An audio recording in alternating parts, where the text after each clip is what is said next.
मुख्यमंत्री महोदय ने जरूर ही बिहार विधानसभा के अंदर और अन्य सभाओं में ये बोला है कि हम शिक्षकों का वेतन बढ़ाएंगे। पुरानी वेतनमान चाहिए, पेंशन चाहिए पुराना। इसके लिए हम लोगों ने महागठबंधन को समर्थन दिया था। नमस्कार, इनसाइडर लाइव देख रहे हैं आप और मैं हूं आपके साथ अमित झा। टीटी एसटीटी उत्तीर्ण शिक्षक गण आज धरना पे बैठे हुए हैं। वजह है इनकी जो मांगे हैं, वो मांग है कि राज्यकर्मी लोगों को घोषित कर दिया जाए। हमारे साथ बात करने के लिए कुछ शिक्षक संघ के जो अभ्यर्थी हैं वो हैं, उनसे बात करेंगे। आखिर क्या वजह है कि आप लोगों को आज धरने पे बैठना पड़ा है? बिहार के अंदर में नई सरकार, महागठबंधन सरकार बनने के बाद बिहार के लाखों लाख शिक्षकों के अंदर एक आशा की किरण जागृत हुई कि घोषणा पत्र जो महागठबंधन ने लाया था कि हम नियोजित शिक्षकों को समान काम, समान वेतन, पुराना सेवा शर्त, राज्यकर्मी का दर्जा, पुराना वेतनमान देंगे, वो लागू होगा। लेकिन 6 महीना से अधिक हो गया, अभी तक नई सेवा शर्त नियमावली की खिचड़ी पक रही है। मुख्यमंत्री महोदय ने जरूर ही बिहार विधानसभा के अंदर और अन्य सभाओं में ये बोला है कि हम शिक्षकों का वेतन बढ़ाएंगे, लेकिन हम सिर्फ शिक्षकों के वेतन बढ़ने से नहीं, हमें पुरानी वेतनमान चाहिए, सहायक शिक्षक का दर्जा चाहिए, राज्यकर्मी का दर्जा चाहिए, हमें पेंशन चाहिए पुराना। इसके लिए हम लोगों ने महागठबंधन को समर्थन दिया था। आज आए हैं यहाँ पर बिहार विधानसभा के अंदर में उन वादों को याद दिलाने के लिए और ये भी कहने के लिए कि सचिवालय के अंदर में जो आपके पदाधिकारी बैठे हुए, नौकरशाह बैठे हुए हैं, वो लगातार शिक्षकों को प्रताड़ित कर रहे हैं। कभी इंडेक्स 3 की बाध्यता ला करके, हाल में NIOS से प्रशिक्षित 75,000 शिक्षकों की सेवा में समाप्त करते हुए उनको नए सिरे से उनका सेवा निर्धारण करते हुए वेतन कटौती की जा रही है। 10 साल की सेवा को शून्य किया जा रहा है। आपने और केंद्र सरकार ने मिलकर के बिहार के उन 75,000 प्रशिक्षित शिक्षकों को NIOS से प्रशिक्षण कराया। उनका सारे प्रशिक्षणाचार्य और परीक्षा 31 मार्च 2019 से कंप्लीट हो गया। फिर आप किस वजह से हमें प्रताड़ित कर रहे हैं? क्यों प्रताड़ित कर रहे हैं? और साथ ही साथ जो बिहार के अंदर में नियमावली में दे दिया गया कि 5 साल सेवा पूर्ण करने वाले स्नातक ग्रेड शिक्षकों का प्रमोशन प्रधानाध्यापक में होगा, लेकिन आज 10 साल से ऊपर हो गए, आज तक उनका प्रमोशन नहीं हुआ। स्थानांतरण की व्यवस्था लाई गई, लेकिन आज तक स्थानांतरण नहीं हुआ। तो आखिर आप बिहार के शिक्षकों के साथ किस तरह का छलावा कर रहे हैं? हम बिहार के नौनिहालों के भविष्य गढ़ने वाले लोग हैं। अगर हमारे ही भविष्य अंधकार में रहेगा तो हम कैसे मनोयोग के साथ शिक्षा दे पाएंगे अपने बच्चों को?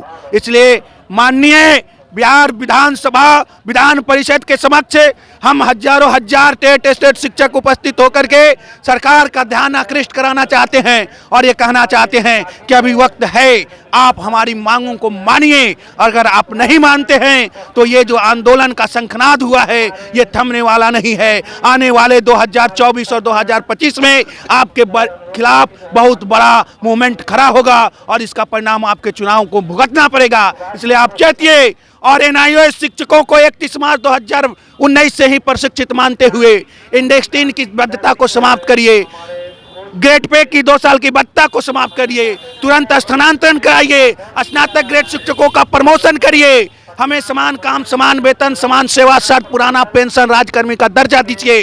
और अगर हमारे साथी लोकतांत्रिक तरीके से आंदोलन चला रहे हैं तो आप JP के मूवमेंट के उपज वाले लोग हैं, आप लोग समाजवादी लोग हैं, उन शिक्षकों पर आप झूठे मुकदमे लाद रहे हैं। आपके अफसर संज्ञान लीजिए, उन झूठे मुकदमे पर लादना बंद करें और आंदोलन को, शिक्षकों की आवाज़ को दबाना बंद करें, चाहे वो जहानाबाद हो या मुजफ्फरपुर हो।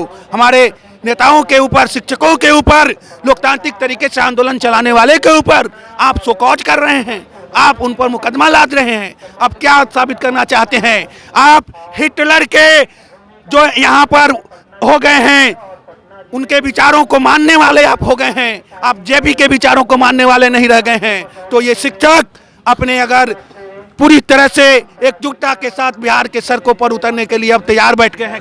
हिटलर कौन है?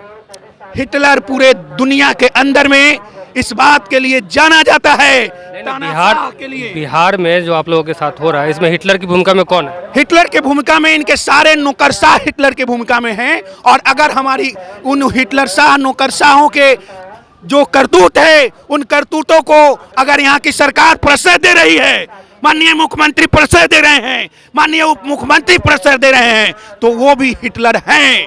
इसलिए उनको भी बिहार के शिक्षक और बिहार की जनता बख्शेगी नहीं। आप समझिए कि बिहार के नौनिहाल अगर सड़क पर रहेंगे, बिहार के नौनिहालों को भविष्य को गढ़ने वाले अगर सड़क पर रहेंगे, तो बिहार का क्या होगा, बिहार के भविष्य का क्या होगा। इसलिए आपको समझने की जरूरत है और निश्चित तौर पर आप हमें हमारी मांगों को पूरा करिए। आपके पास वक्त है। अगर आप हमारी मांगों को पूरा नहीं करते हैं तो आने वाले दिनों में ये कारवां आंदोलन का और तेज होगा और आपका इसका परिणाम भुगतने के लिए तैयार रहना पड़ेगा। मार्कंडे पाठक, प्रदेश अध्यक्ष, स्टेट टू नियोजित शिक्षक संघ, गोपगुट बिहार। आगे की जो रणनीति है आप लोगों को, इससे पहले आपने शिक्षा मंत्री या डिप्टी सीएम या मुख्यमंत्री से इस मुद्दों पे कुछ लिखित में या फिर आपसे उनकी बात हुई है? हम लोगों ने 1 दर्जन बार से अधिक अपने मांग पत्र को, ज्ञापन को माननीय शिक्षा मंत्री, निदेशक, प्रधान सचिव, मुख्यमंत्री तक अपनी आवाज़ को पहुंचाया, ज्ञापन के जरिए, डेलीगेशन मीट के जरिए। लेकिन ये लोग हमारी आवाज़ों को दबाने में लगे हुए हैं। उन्हें पूरा करने की बजाय हमेशा टाल मटोल की रणनीति अपनाते हैं। तो कहीं ना कहीं अब शिक्षकों के अंदर आक्रोश भड़कते जा रहा है और हम संगठन के लोगों को लिए भी शिक्षकों को आक्रोश को दबा पाना मुश्किल हो जाएगा। बिहार के शिक्षक अगर 4 लाख सड़कों पर उतरेंगे तो वो हमारे लिए भी मुश्किल होगा कि उनकी आवाज़ को दबा पाएं, उनके समझा पाएं। इसलिए इस बात को समझना होगा। अब हमें आवाज़ों को दबा नहीं सकते हैं, हमारी मांगों को पूरा करना होगा। तो ये हमारे साथ TTSTT के प्रदेश संघ के प्रदेश अध्यक्ष है और इनका साफ तौर पे कहना है कि अगर मुख्यमंत्री, उप मुख्यमंत्री और शिक्षा मंत्री इनकी बातों को अगर ध्यान नहीं देते, इनके बातों पे अमल नहीं करते हैं, तो आने वाले समय में 4 लाख जो शिक्षक अभ्यर्थी है, STT और TT उत्तीर्ण शिक्षक अभ्यर्थी हैं, वो रोड पे होंगे। फिलहाल आप देख रहे हैं इनसाइडर लाइव। हम मुझे दीजिए इजाज़त। नमस्कार।